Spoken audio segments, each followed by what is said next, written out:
चल देखी आई बड़ी गंगा धार बा, सावन का बहार बाना।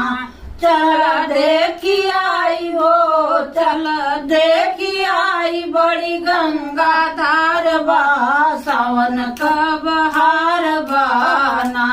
पानी चला बड़ी जोर होई ग चारी ओर शोर, पानी चला बड़ी जोर होई ग चारी ओर शोर। डूब रहा दोनों ओर का करार बा, सावन का बहार बाना। डूब रहा दोनों ओर का करार बा, सावन का बहार बाना।